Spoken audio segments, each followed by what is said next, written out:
प्रायोजक हैं बाबा Bhairavnath inter college पंचखोरा Azamgarh के प्रबंधक। शुरू से ही उत्तम शिक्षा व्यवस्था अनुशासन के लिए है, लोकप्रिय है स्कूल। ये भी न्यायालय का निर्णय आया है कि या तो बिना आरक्षण के करा दो या तो आयोग गठन करो। तो ये सरकारें जो हैं, जो आयोग का गठन पहले मैंने देखा है कि 52 में काका कालेलकर की आयोग की रिपोर्ट आ गई थी, पिछड़ों को आरक्षण नहीं दिया गया। 77 में अगर दबी जुबान से लागू करने किसी ने बात भी किया, पुरानी रिपोर्ट बता दिया गया। फिर मंडल कमीशन जब आता है 78 में, फिर भी नहीं लागू किया जाता है। पिछड़ों के साथ तो बहुत बड़ा अन्याय हो रहा है। 1952 से देश की आजादी के बाद इनका आरक्षण 90 में लागू हुआ था। कितने साल बाद? 38 सालों तक पिछड़ा समाज लूटा गया, ठगा गया। आज भी उसके साथ वही हो रहा है।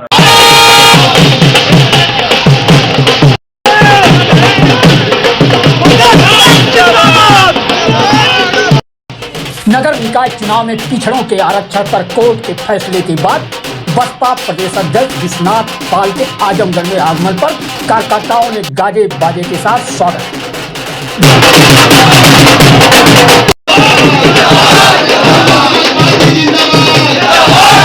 विधानसभा चुनाव से निराश हुए कार्यकर्ताओं का निकाय चुनाव को लेकर हौसला बढ़ाने के लिए आजमगढ़ मंडल के कार्यकर्ता सम्मेलन में पहुंचे तो कार्यकर्ताओं ने यहां भी माल्यार्पण और स्मृति चिन्ह भेंट कर स्वागत किया। दोनों लोग सम्मान करने का काम कर रहे हैं, जो काम करेंगे, सम्मान करने का काम करेंगे। हमारे जहां के सम्मानित साथी अवश्य देकर सम्मान करने का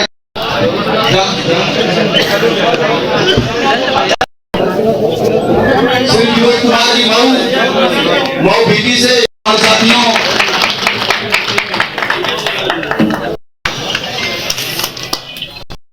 जी मंजिला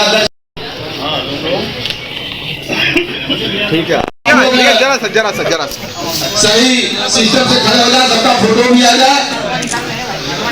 और पीछे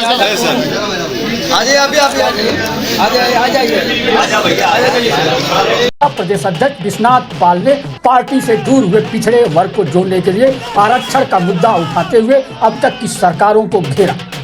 उन्होंने नगर निकाय चुनाव पर कोर्ट के फैसले पर कहा कि ये सरकारें आयोग के फैसले को लागू करने में हीरा हवाली करती थी। यही कारण रहा कि पिछड़ों का आरक्षण का लाभ आजादी के 38 वर्षों बाद।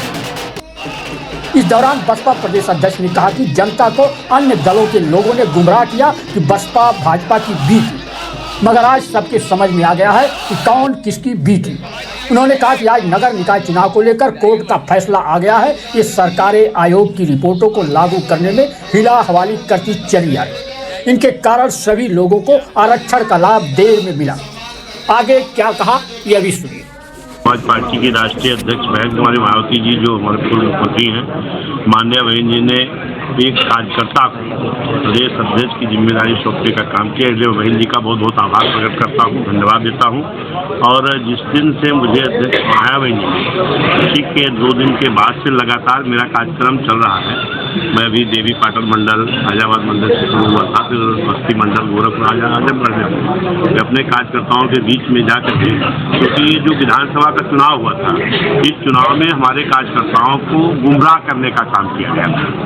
और उस चीज को जो गुमराह किया गया था, तो जो सही बात है, असली बात है, मैं अपने कार्यकर्ताओं को बता करके अब फिर इसको मजबूती के साथ, जो ओबीसी समाज है, सबसे ज्यादा गुमराह हमारे ओबीसी समाज से किया गया था, और उनको सब इकट्ठा करके बहुजन समाज पार्टी को मजबूत करने का काम। किस तरह का गुमराह किया गया था? पैसा प्रलोभन देके कि पैसे का प्रलोभन देकर के नहीं, ये कहा गया कि बहुजन समाज पार्टी बीजेपी की बी टीम है, बहुजन समाज पार्टी डमी है। लेकिन आपको मालूम होना चाहिए कि बहुजन समाज पार्टी के आज कितने सांसद हैं? 10 सांसद हैं। 10 सांसद वाली पार्टी को डमी दिखाया और 5 सांसद वाली पार्टी को लड़ाई दिखाया गया। इस देश में राष्ट्रीय पार्टी बहुजन समाज पार्टी को डमी दिखाया जाता है और क्षेत्रीय पार्टी को लड़ाई में दिखाया जाता है। 26% बेसूर और जिनके साथ अलग से सर समाज है, उसको डमी और बीजेपी की बी टीम बताया जाता है, और जिसका कोई आधार नहीं उसको लड़ाई दिखाई जाती है। ये गुमराह नहीं किया गया था। आप बताओ कि 10 सांसद वाली पार्टी मजबूत है कि 5 वाली मजबूत है? अब उनके 3 हो गए हैं। राष्ट्रीय पार्टी मजबूत है, क्षेत्रीय पार्टी मजबूत है, और जिसके पास बेस 26% मजबूती से है, ओबीसी समाज, मुस्लिम समाज जुड़ा है, वो मजबूत है कि जो एक जन चालक थोड़ी सी जातियों को लेकर के लड़ाई में है, वो मजबूत है। तो गुमराह करने का काम किया गया था। और इसमें विपक्षी पार्टियां भी थी और भी बहुत से सिस्टम जो प्रचारक के हैं उन लोगों को भी हाथ से बुरी तरह। किस तरह आप अपने लोगों को हमारे कार्यकर्ता पूरा ओबीसी समाज, पूरा माइनॉरिटी समाज, मुस्लिम समाज और हमारा शेड्यूल कास्ट समाज और न्याय पसंद लोग, ब्राह्मण, क्षत्रिय, वैश्य समाज के लोग भी वो समझ गए हैं कि हमको गुमराह किया गया था। आने वाले समय में चाहे वो नगर पंचायत, वार्ड पंचायत का, पार्षद का, मेयर का चुनाव होगा, चाहे आने वाली लोकसभा होगी, पूरे चुनाव में बहुजन समाज पार्टी बढ़ चढ़ के हिस्सा लेगी और रिजल्ट सबसे अच्छा बहुजन समाज पार्टी का आएगा। ठीक है। आने वाले नगर निकाय चुनाव उसको क्या आप चुनाव लड़ेंगे आपकी पार्टी से? नगर निगम चुनाव बहुत मजबूती से लड़ेंगे, कोई दिखाई नहीं पड़ेगा इसमें, क्योंकि जिसको गुमराह किया गया था वो अल्पसंख्यक, ओबीसी, शेड्यूल कास्ट और सब समाज के न्याय पसंद लोग, चाहे ब्राह्मण हो, क्षत्रिय हो, वैश्य हो, ये सारे लोग समझ गए हैं अगर इस देश में बाबा साहब का संविधान पूरी निष्ठा ईमानदारी लागू कराना है, इस देश का हुक्मरान किसान परेशान है, नौजवान परेशान है, छात्र परेशान है, सब तो परेशान है। आज भी देख लीजिए, अभी न्यायालय का निर्णय आया है कि या तो बिना आरक्षण के करा दो या तो आयोग गठन करो। तो ये सरकारें जो हैं, जो आयोग का गठन पहले मैंने देखा है कि 52 में काका कालेलकर की आयोग की रिपोर्ट आ गई थी, पिछड़ों को आरक्षण नहीं दिया गया। 77 में अगर दबी जुबान से लागू करने किसी ने बात भी किया तो पुरानी रिपोर्ट बता दिया गया।